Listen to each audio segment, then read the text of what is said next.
बिस्मिल्लाहिर्रहमानिर्रहीम।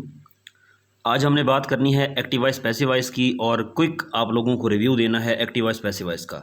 10 मिनट की इस वीडियो के अंदर आप लोगों को active voice and passive voice कभी नहीं भूलेंगे इंशाल्लाह। अगर आप लोगों ने ये रूल्स कर लिए, अगर आप लोगों ने इस चीज़ को अच्छी तरह ग्रैस्प कर लिया तो एक्टिव वॉइस पैसिव वॉइस में आप लोगों का कभी मसला नहीं बनना।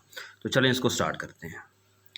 सबसे पहले अपने माइंड में एक बात रखें कि जब हम सिंपल सेंटेंस बनाते हैं तो उसका स्ट्रक्चर हमारे पास क्या होता है? सब्जेक्ट, वर्ब और ऑब्जेक्ट। सबसे पहले हमारे पास सब्जेक्ट आता है, फिर हमारे पास वर्ब आता है और फिर हमारे पास ऑब्जेक्ट आता है।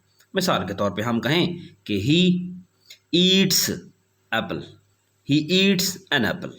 ठीक है जी। She likes mangoes. ठीक है, शी सब्जेक्ट, लाइक्स वर्ब और मैंगोज ऑब्जेक्ट। ठीक है जी। एक्टिव वॉइस पैसिव वॉइस के अंदर क्या होता है, आप लोगों ने ऑब्जेक्ट को उठा के स्टार्ट में ले आना होता है, सब्जेक्ट को उठा के आप लोगों ने एंड पे ले जाना होता है और वर्ब आप लोगों का वहीं पे रहता है। पहली बात आप लोगों को समझ आ गई। अभी मैंने पहली बात की एक्टिव वॉइस पैसिव वॉइस की, अभी मैंने एक बात आप लोगों को बताई है। यहाँ तक डन हो गया जी। दूसरी जो चेंजिंग है वो ज़रा सुने। हमेशा वर्ब की थर्ड फॉर्म यूज़ होगी जब भी आप पैसिव वॉइस बना रहे होंगे। वर्ब की थर्ड फॉर्म के साथ आप लोगों का या तो बाय लगेगा, या तो टू लगेगा, या तो विद लगेगा। बाय लगेगा, टू लगेगा या विद लगेगा। कहाँ क्या लगना है मैं बताऊंगा। उसके बाद कुछ रूल्स हैं, कुछ चेंजेस हैं, आप लोगों ने अगर वो याद रख ली तो आप लोगों का कोई इशू नहीं होगा। आपका सब्जेक्ट ऑब्जेक्ट बन जाता है, ऑब्जेक्ट सब्जेक्ट बन जाता है। हमेशा वर्ब की थर्ड फॉर्म यूज़ होती है, थर्ड फॉर्म के साथ बाय लगता है, टू लगता है या विद लगता है। चेंजेस अगर आप लोगों ने याद रख ली तो मसला ही कोई नहीं है सर। पहली चेंज आप लोग याद रखें कि जब भी फर्स्ट फॉर्म आए, डू डज आए, तो इज़, एम या आर में कन्वर्ट हो जाएगा। सेकेंड फॉर्म या डिड जब भी आए वो वाज वर्ब में चला जाएगा। हैज़, हैव और हैड आए तो इन तीनों के साथ बीन बीन बीन लग जाएगा। ठीक है जी। इसी तरह शैल विल आ जाए तो वो विल बी में चला जाएगा। विल हैव आ जाए तो अभी हैव के साथ क्या किया था हमने, हैव के साथ हमने बीन लगा दिया था, तो यहाँ भी विल हैव है तो क्या बन जाएगा, विल हैव बीन बन जाएगा। आईएनजी फॉर्म चली जाती है बीइंग में। अगर एक्टिव वॉइस में ये हालत है तो पैसिव वॉइस में ये हालत हो जाएगी। लेकिन अगर एक्टिव वॉइस में ही यही चीज़ आई पड़ी है तो फिर ये चेंज नहीं होगा। अगर एक्टिव वॉइस सेंटेंस के अंदर पहले ही ये आया पड़ा है तो फिर ये चेंज नहीं होते। ठीक है जी, ये बात समझ आ गई। लेकिन कुछ एक्सेप्शंस हैं, मैं कराऊंगा। अभी एक एक चीज़ बताता हूँ। अभी जब मैं सब्जेक्ट को ऑब्जेक्ट में और ऑब्जेक्ट को सब्जेक्ट में ले जाऊंगा तो बच्चों को यह मसला बनेगा। तो आप लोग देख लें कि ऑब्जेक्ट फॉर्म होती कौन सी है। देखें, ही का ऑब्जेक्ट होता है हिम, शी का ऑब्जेक्ट होता है हर, इट का होता है इट, आई का होता है मी, वी का होता है अस, यू का होता है यू और दे का होता है देम। जी, तो आप लोगों को अब कराते हैं प्रैक्टिस। मिसाल के तौर पे हमारे पास पहला सेंटेंस है, आई बॉट ए कार। सबसे पहले आप ये देखें कि ये हमारे पास है सब्जेक्ट, ये हमारे पास है वर्ब, ठीक है, और बॉट हमारे पास है वर्ब की सेकंड फॉर्म। अब अपने माइंड के अंदर वो रूल लेके आए जो मैंने क्या कहा था, पहली चेंज करो, सब्जेक्ट को ऑब्जेक्ट बनाओ, ऑब्जेक्ट को सब्जेक्ट बनाओ। तो ये जो ऑब्जेक्ट खड़ा है हमारे पास, ये हमारे पास, सॉरी, ये जो कार है हमारे पास, ये ऑब्जेक्ट है। कार हमारे पास ऑब्जेक्ट है तो इसको ज़रा स्टार्ट में ले आए। ए कार ऑब्जेक्ट था, स्टार्ट में ले आए तो हम लिखेंगे ए कार। ये आ गया, ए कार शुरू में आ गया। अब देखिए कि सेकंड फॉर्म कहाँ जाती थी। मैं आप लोगों को रूल दिखा देता हूँ। अभी मैंने आप लोगों को बताया कि सेकंड फॉर्म या डिड हो तो वो वॉज वर्ब में चली जाती है। सेकंड फॉर्म या डिड हो तो वो वॉज वर्ब में चली जाती है। तो सर आप मुझे अब बताएं कि ए कार के बाद वाज लगाऊं या वर लगाऊं। सिंगल है, ठीक है, तो क्या कहेंगे, ए कार वॉज। और उसके बाद मैंने क्या कहा था, हमेशा थर्ड फॉर्म यूज़ होती है। ए कार बाय बॉट, बॉट होता है, ए कार वॉज बॉट बाय। जी, आगे हमने सब्जेक्ट को उठा के एंड पे लाना है, यानी ऑब्जेक्ट की जगह पे लाना है। अब ऑब्जेक्ट तो सब्जेक्ट की जगह आ गया, अब इस सब्जेक्ट यानी आई को लेके जाना है वहाँ पे। अब आई का ऑब्जेक्ट फॉर्म क्या होता है जी, आई का ऑब्जेक्ट फॉर्म क्या होता है, अभी मैंने आप लोगों को दिखाया। आई का ऑब्जेक्ट फॉर्म हमारे पास क्या होता है, मी होता है। तो क्या कहेंगे, ए कार वाज बॉट बाय मी। ठीक है जी। एक और सेंटेंस करते हैं जी। हमारे पास सेंटेंस है, he will eat an apple. Okay, ये हमारे पास सब्जेक्ट है, ये हमारे पास ऑब्जेक्ट है ऑब्जेक्ट को उठा के ज़रा शुरू में ले आओ, एन एप्पल को उठा के शुरू में ले आएँ। तो ये लें जी, हम कहेंगे एन एप्पल, एन एप्पल शुरू में आ गया, ठीक है। और एन एप्पल के बाद क्या लगेगा? अब सबसे पहले ये देखेंगे ये विल है। अब विल किस में जाता है? अब ज़रा चेंज देखें। सर हमने पढ़ा था विल जाता है विल बी में, विल चला जाता है जी विल बी में। तो हम कहेंगे an apple will be, an apple will be. अच्छा, फॉर्म कौन सी लगेगी? Third, an apple will be eaten by जी, ही है, ही का ऑब्जेक्ट अब क्या बनेगा? ही का ऑब्जेक्ट क्या बनेगा जी? An apple will be eaten by him, ठीक है जी। नेक्स्ट हमारे पास एक और सेंटेंस आया जी, the teacher gave me a book. अच्छा, ये जो टीचर है ये हमारे पास क्या है? सब्जेक्ट है। ये हमारे पास क्या है? ये हमारे पास ऑब्जेक्ट है। ऑब्जेक्ट को उठा के शुरू में ले आए, ए बुक स्टार्ट में ले आए। तो अब देखें टीचर ने बुक दी किसको? अब ये देखें ज़रा, the teacher gave me a book, काम किस पे हो रहा है बताएं? ऑब्जेक्ट यहाँ बुक है या मी है? काम किस पे हो रहा है? The teacher gave me a book, काम हम पे हुआ है।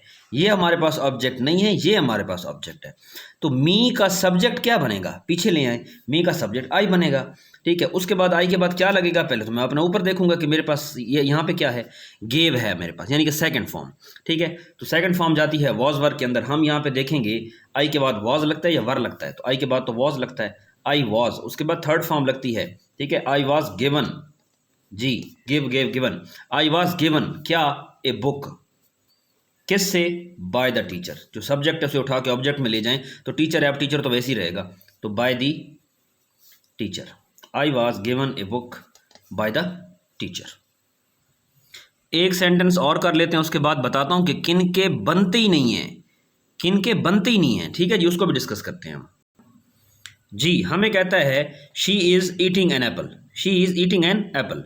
तो सबसे पहले ये हमारे पास सब्जेक्ट है, ये हमारे पास ऑब्जेक्ट है, काम एप्पल पे हो रहा है। एप्पल को उठा के पहले लिए हैं तो हम कहेंगे एन एप्पल, ओके। अब यहीं पे 1 मिनट के लिए रुक जाएं। मैंने आप लोगों को एक बात कही थी कि थिंग्स विच रिमेन सेम, ऐसी चीज़ें जो सेम रहेंगी, अगर एक्टिव वॉइस पैसिव वॉइस के अंदर वो खुद आ गई तो वो चेंज नहीं होंगी। इज़ एम आर और वाज वर चेंज नहीं होगा।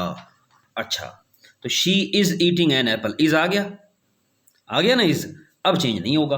तो एन एप्पल इज़ का इज़ ही रहेगा, एन एप्पल इज़। लेकिन शर्त ये है सब्जेक्ट भी सिंगल हो। कल को यहाँ पे जो आपने बनाया सब्जेक्ट वो हो प्लूरल, और आप कहें जी सर ने कहा था जी वो चेंज नहीं होगा इज़, तो भाई फिर तो मेहरबानी करना आर ही कर देना, ठीक है। तो लेकिन बता रहा हूँ कि ये कुछ केसेस में वो चेंज हो जाता है, सब्जेक्ट को देख के ही आपने डिसाइड करना है ना, ठीक है। She is eating an apple is. अब देखें कि मेरी फॉर्म ऊपर कौन सी है? आईएनजी फॉर्म कहाँ जाती थी? सर आईएनजी फॉर्म जाती है बीइंग में। मैं एक बार दिखा दूं जी, आईएनजी फॉर्म जाती है बीइंग में। तो हम कहेंगे an apple is being, third form eaten by, she का ऑब्जेक्ट क्या बनेगा? हर, ठीक है जी। ये बात होगी। उसके बाद देखते हैं कि किन के बनते नहीं है। अब जो बच्चे ज़्यादा से ज़्यादा क्वेश्चन पूछते हैं ना, हम उसको डिस्कस करते हैं। सबसे पहले भाई एक बात ज़रा गौर से आप लोग सुने कि सबसे पहले अपने माइंड में एक बात आप लोग डाल लें कि ट्रांजिटिव वर्ब वो होते हैं जो अपने साथ ऑब्जेक्ट लेते हैं, इनट्रांजिटिव वर्ब वो होते हैं जो अपने साथ ऑब्जेक्ट नहीं लेते। मिसाल के तौर पे मैं कहूँ smile, jump, arrive, sit, stand, इनको ऑब्जेक्ट की ज़रूरत नहीं है, ठीक है जी। ही सैट, वो बैठ गया, ठीक है, लेकिन इसमें ऑब्जेक्ट की अब ज़रूरत नहीं है। लेकिन अगर मैं कहूँ कि ही प्लेड, वो खेला, क्या खेला, अब यहाँ ऑब्जेक्ट की हमें ज़रूरत है। तो ट्रांजिटिव वर्ब को ऑब्जेक्ट की ज़रूरत होती है, जबकि इनट्रांजिटिव वर्ब को ऑब्जेक्ट की ज़रूरत नहीं होती। अगली बात ये है कि ही इज़ प्लेइंग फुटबॉल। आप लोगों को एक ट्रिक बताता हूँ कि किसका बनता है और किसका पैसिव वॉइस नहीं बनता। He is playing football. आप लोगों ने 2 ट्रिक यहाँ पे लगा के देखने हैं, एक है हु, एक है हुम। एक तो दूसरा तरीका है ना कि आप लोग देख लें ट्रांजिटिव कौन है, इनट्रांजिटिव कौन है। मिसाल के तौर पे ही इज़ प्लेइंग, तो क्या खेल रहा है? वो फुटबॉल खेला, तो यहाँ पे ऑब्जेक्ट है। हु और होम लगा के देखें, मिसाल के तौर पे इस पे जिस पे हु और होम लगता है उसका पैसिव वॉइस बनेगा। मिसाल के तौर पे ये हु है, तो हम कहेंगे कि हु इज़ प्लेइंग। बात समझ आती है ना? तो जहाँ पे हु या होम आपको कोई आंसर दे रहा है उसका पैसिव वॉइस बनेगा। जहाँ हु होम आपको आंसर नहीं दे रहा, मिसाल के तौर पे अगर मैं कहूँ कि he is going to college, तो यहाँ अगर मैं कहूँ व्हाट लगा के देख लूँ कि what is going to college, कोई सेंस नहीं बनता, ठीक है। तो वैसे भी अगर आप दूसरा तरीका देखें, हु होम ना भी लगाएं आप, तो ये देखें, ये हमारे पास अब बच्चे कहते हैं सर ऑब्जेक्ट तो है, बिल्कुल है ऑब्जेक्ट, लेकिन सर ये प्रेपोजिशनल ऑब्जेक्ट है। क्या आ गया? ये टू आ गया। टू क्या है? प्रेपोजिशनल ऑब्जेक्ट है। तो प्रेपोजिशनल ऑब्जेक्ट का जो है पैसिव वॉइस नहीं बना करते। ठीक है, मिसाल के तौर पे माय फ्रेंड इज़ कमिंग, तो ये हमारे पास ये देखें कमिंग आ गया, आईएनजी फॉर्म जीरन। ठीक है, हमारे पास क्या बनता है इसके, फिर हमारे पास पैसिव वॉइस नहीं बना करते। तो जब भी इस तरह का कोई हमारे पास सेंटेंस आ जाता है जिसमें कोई प्रेपोजिशन लगी हुई है, प्रेपोजिशनल ऑब्जेक्ट आ जाए, देखा करें कि ऑब्जेक्ट को ना देखा करें, पीछे भी देख लिया करें कोई प्रेपोजिशन तो नहीं है। मिसाल के तौर पर he is going to school, ठीक है जी, तो he is going to school, वो स्कूल जा रहा है, तो अब क्या कहेंगे? आज स्कूल खुद आ रहा है? नहीं, स्कूल नहीं आ रहा। ठीक है जी, तो ये प्रेपोजिशनल ऑब्जेक्ट हैं और इनके पैसिव वॉइस नहीं बना करते। ठीक है जी, अब आप लोगों को लास्ट जो चीज़ करानी है वो ये करानी है कि जो हुक्मिया फ़िक्रे होते हैं, हुक्मिया फ़िक्रे वो कैसे बनते हैं। मिसाल के तौर पे आ जाए शट दी डोर, शट दी डोर, दरवाज़ा बंद कर दो। ठीक है, तो सबसे पहले आप लोगों का यहाँ पे सर लगेगा, मैं स्ट्रक्चर लिख देता हूँ। सबसे पहले आप लोगों का लगेगा लेट, ठीक है जी। उसके बाद आप लोगों का यहाँ पे जो ऑब्जेक्ट होगा आप उसको यहाँ पे लेके आएंगे, ऑब्जेक्ट जो है उसको स्टार्ट में लेके। उसका स्ट्रक्चर हमारे पास ये होता है, सबसे पहले लेट लगेगा, फिर आपने जो ऑब्जेक्ट वहाँ पे बनाया डोर वो स्टार्ट में आएगा। ठीक है, मैं आप लोगों को लिख देता हूँ यहाँ पे, ज़रा लिखें लेट। उसके बाद आपका ऑब्जेक्ट कौन है? दी डोर। काम किस पे हो रहा है? डोर पे। डोर पहले आएगा, लेट द डोर। उसके बाद बी आएगा, और बी के बाद हमेशा हम थर्ड फॉर्म यूज़ करते हैं, let the door be shut. ठीक है जी, इसे हम पास्ट पार्टिसिपल बोलते हैं। इंशाल्लाह पार्टिसिपल आप लोगों को कराऊंगा। प्रेजेंट पार्टिसिपल क्या होता है, पास्ट पार्टिसिपल क्या होता है, किस तरह ऐसे के अंदर आप लोग अपनी राइटिंग के अंदर उसको जो है राइटिंग को खूबसूरत बना सकते हैं, अपने एक्सप्रेशन को अच्छा कर सकते हैं। मैं पार्टिसिपल इंशाल्लाह आप लोगों के साथ शेयर करूँगा। ठीक है जी, इस तरह हमारे पास आ जाए क्लोज दी डोर, तो क्या आएगा? Let the door be closed. और अभी आप लोगों को मैं यहाँ पे भी कह रहा था कि कुछ में बाय यूज़ होता है, कुछ में टू, कुछ में विद। मैंने बाय वाले सारे कराए, मैंने टू और विद वाला नहीं कराया। ज़रा टू और विद वाला देख लें। मिसाल के तौर पे हमारे पास एक यहाँ पे है active voice, love fills my heart. ठीक है, अब क्या कहेंगे? माई हार्ट उठा के स्टार्ट में ले आए, ऑब्जेक्ट है, स्टार्ट में आ गया माई हार्ट। अब देखें माई हार्ट इज़, देखें फर्स्ट फॉर्म है ना भाई, फर्स्ट फॉर्म है ना, फिल्स फर्स्ट फॉर्म है, फर्स्ट फॉर्म के साथ ऐसी एज का इजाफा होता है, तो ये हमारा पे आ गया माई हार्ट इज़, और third form filled with love. ठीक है, इन ऐसे सेंटेंसेस में फिर विद का यूज़ होता है। आई नो हर, मैं उसे जानता हूँ, और हर ऑब्जेक्ट है, सब्जेक्ट बनाएंगे तो शी बन जाएगा।